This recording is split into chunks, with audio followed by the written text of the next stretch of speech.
Hello students, so now this is our second lecture of the chapter Force and Laws of Motion.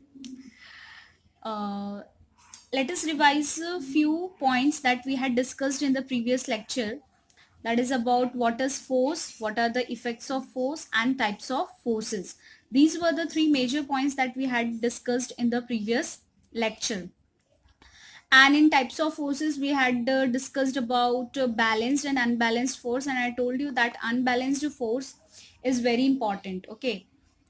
Now if you remember that in the previous lecture I told you that the key role or the key factor behind the change in the state of motion of any body is what it is, force. ठीक है. आपको अगर याद हो कि मैंने discuss किया था कि अगर मुझे किसी भी बॉडी के स्टेट ऑफ मोशन को चेंज करना है तो मुझे उस पर क्या अप्लाई करना पड़ेगा, फोर्स अप्लाई करना पड़ेगा. ठीक है. और फोर्स भी कैसा, अनबैलेंस्ड फोर्स. और हमने बताया था आपको कि अनबैलेंस्ड फोर्स मतलब जिसका मैग्नीट्यूड क्या हो, अलग हो. मतलब डिफरेंट मैग्नीट्यूड्स के दो फोर्सेस अगर होते हैं तो वो अनबैलेंस्ड कहे जाते हैं. अब उनकी डायरेक्शन एक डायरेक्शन में हो भी सकते हैं और नहीं भी हो सकते. ठीक है. One more point I want to tell you that force is a vector quantity. ठीक है. वेक्टर का मतलब आप समझते ही होंगे कि जिसका मैग्नीट्यूड और डायरेक्शन दोनों होता है. ठीक है. So please keep in mind that force is a vector quantity, जिसको हम लोग ऑब्वियसली बात है और अच्छे से डिस्कस करेंगे while discussing the first law of motion. ठीक है. तो अभी जो है वो पॉइंट ये है कि हमने पढ़ तो लिया कि force is the cause for the change in the state of motion of any body. But the thing is that why we need to apply the external force on a body to change its motion. ठीक है. बात ये आती है कि आपको क्यों भाई फोर्स अप्लाई करना है किसी भी बॉडी के मोशन को चेंज करने के लिए. मोशन, स्टेट ऑफ मोशन को चेंज करने के लिए मतलब अगर वो रेस्ट में है तो आपको उसे मूव करवाना है, और अगर वो मूव कर रहा है तो आपको उसे, मान लीजिए आपको उसकी स्पीड चेंज करनी है या आपको उसकी स्पीड स्लो करनी है, उसको रेस्ट पोजीशन पे लाना है, तो ये सब करने के लिए क्यों हमें फोर्स ही अप्लाई करना पड़ता है. ठीक है.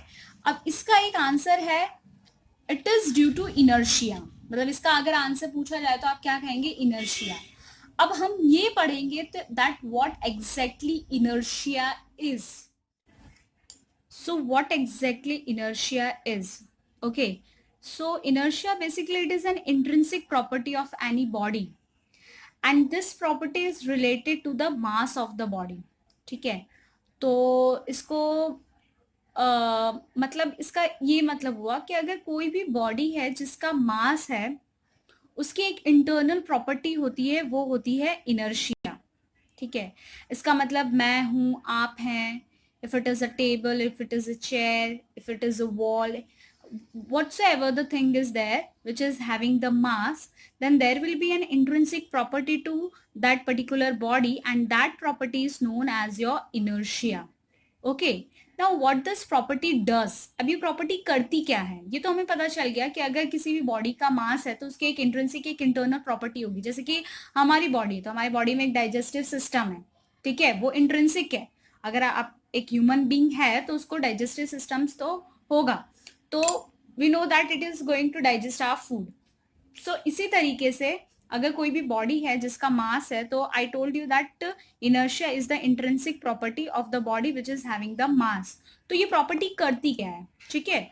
What this property does, so basically inertia is the property of the body that resists any change in the state of motion of the body. समझ में आई बात. ठीक है. यहाँ पे देखिए मैंने लिखा है, due to inertia body resist the change in its motion और द स्टेट ऑफ मोशन.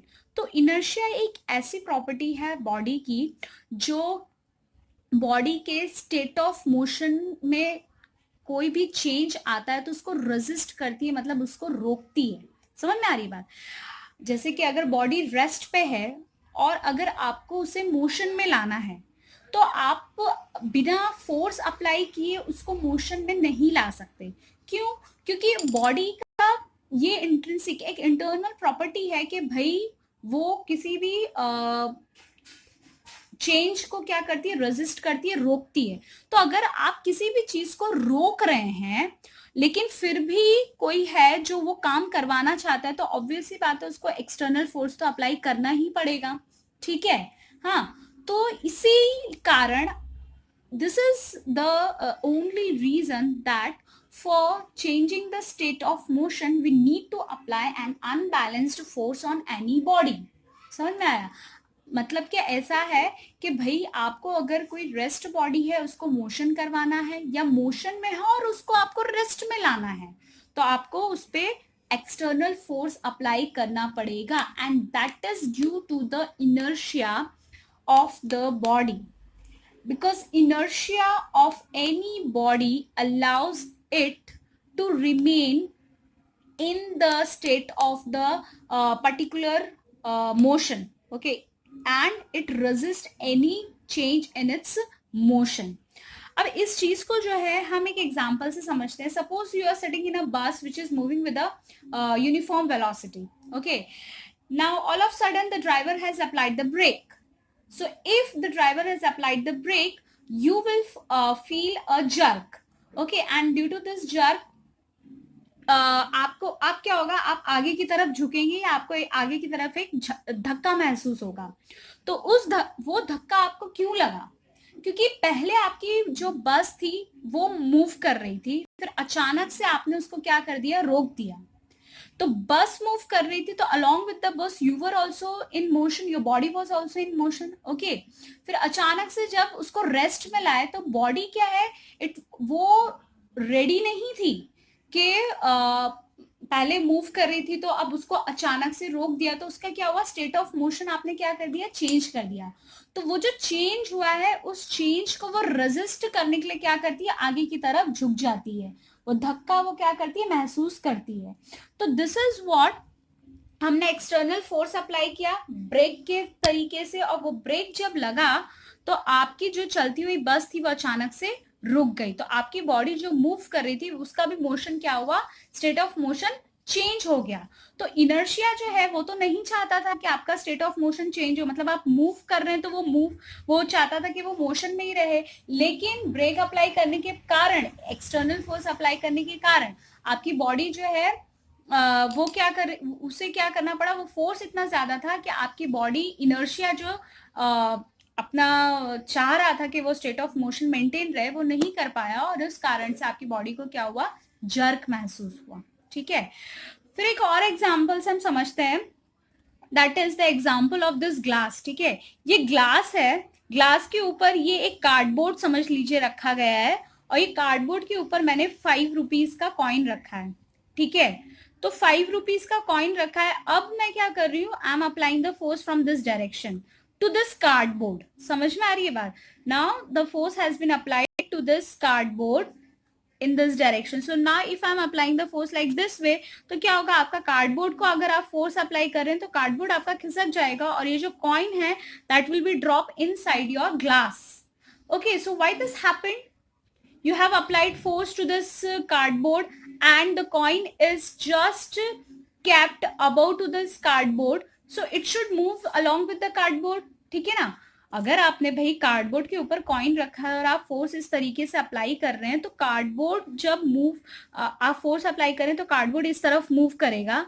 जब वो इस तरफ मूव करेगा तो इस हिसाब से तो आपका कॉइन भी कार्डबोर्ड के साथ ही मूव कर जाना चाहिए, लेकिन ऐसा नहीं होगा। क्या होगा, आपका ये जो कॉइन है वो आपका ग्लास के अंदर आ जाएगा, ग्लास के अंदर गिर जाएगा। तो ऐसा क्यों हो रहा है? It is because of inertia only.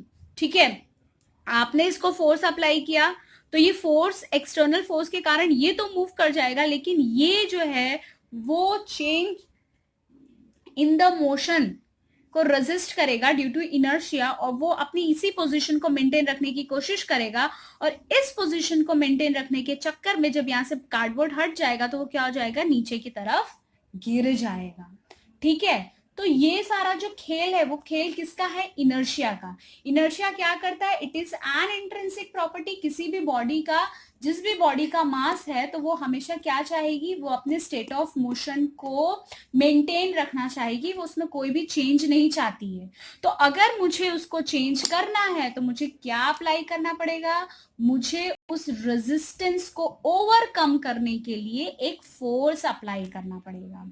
समझ में आई बात? तो इसीलिए force is the factor for changing the state of motion of a body.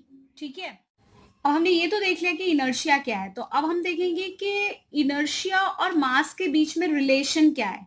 As I told you that if the body is having mass, there will be an intrinsic property and that is inertia. That means inertia is related to the mass of the body anyhow. Okay, so the thing is that अब आप मुझे एक बात बताइए कि आपके पास एक toy car है और एक ओरिजिनल कार है, ठीक है?